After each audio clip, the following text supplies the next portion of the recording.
means to go. If you want to see godliness, watch a child smiling. The innocence of a child reveals the purity of his heart, but sadly, this world of cruel human beings and the universal disease called poverty have not left this beautiful and innocent form of life untouched. The existence of child labor is a ground reality, a social crime, and a crime against humanity which steals away the innocence of a child and leaves him as a machine in this cruel world of human beings. The most savage animal of this world, a good proportion of children throughout the world, especially in India, form a part of the toiling masses, destitute, deprived, and disadvantaged. It is a matter of shame that maximum number of child laborers is in India. As per the government data, the number of child laborers in India is approximately 2 crores. They work in fields and factories, at street corners, and in garbage dumps with low level of education and no sense of social responsibility. These children can do much harm to the society if they are not given protection and equal opportunities to develop. The existence of child labor in India is a complex problem. Poverty is the main and parent cause of the existence of child labor. In India, effective laws and more often lack of political will to implement them and social unawareness contribute to the continuation of this problem. Child laborers are preferred by many employers as they are available at cheap rates and come without much liability. They are easy to be moduled to different circumstances, but lack of education, games, and fun make them mechanical and hamper their all round development. The Constitution has prohibited the employment of children below the age of 14 in any hazardous industry under Article 24. The Child Labor Prohibition and Regulation Act of 1986 was also a welcome step. Their employment at homes as domestic help and at dhabas has also been banned by an amendment made effective from 10th October 2006. The amendment included houses, hotels, dhabas, restaurants, etc.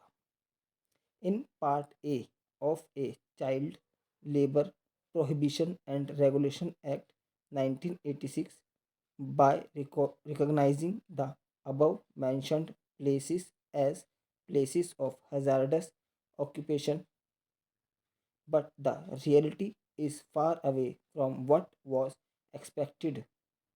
In spite of various safeguards provided in the different acts, the existence of child labor is a shocking reality. Hunger and starvation push the poor children to do odd jobs. More often, the parents, in greed of some extra income, push their children to do various odd jobs, but there is also another stark reality: abrupt end to child labor without any solution to the problem of hunger, starvation, and poverty may lead to more grim exploitation. The plight of the poor children would be more severe if they are suddenly deprived of their livelihood. Crime, prostitution, and destitution can hardly be a better fate than child labor, but at the same time, with this huge population of child laborers, the dream of a developed India seems distant. Paragraph change. Through the columns of your esteemed daily, I would like to create awareness among the general public on the topic: protect nature, protect life. Nature and human life and connected in more than one way. Nature is also the most vivid expression of God. It was in the lap of nature that life developed. So it is not wrong to address nature as also Mother Nature. But as soon as humans evolved faster than the other forms of life, they declared their supremacy on the earth in their urge for power, progress, and materialism. They tried to exploit nature in many ways. Deforestation led to multiple problems like floods, lack of rainfall, soil erosion, etc. It has resulted into overall environmental degradation. Cutting down trees, it is any less than murder. Yes, it is a type of murder, but which harms the killer himself. Afforestation is the only solution to mend the damage already caused. We should treat plants as our children, and each family should plant more and more trees. Trees which have lessened considerably in number are the givers of oxygen and also absorb harmful gases like carbon dioxide. The consequences are going to be drastic as usual with pollution, as also on the increase in the number of vehicles.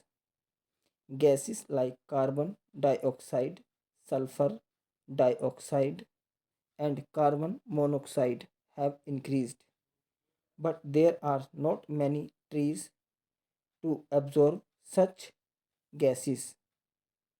Chipko movement, which was started by nature lovers to protect trees, should become today's trend setter. By saving our forests and planting more trees, we can solve the problem of pollution. This will also help us in finding a solution for global warming. Godliness. I hope the general public will take appropriate innocence to prevent further erosion of our natural wealth. Thank you. Sadly, this world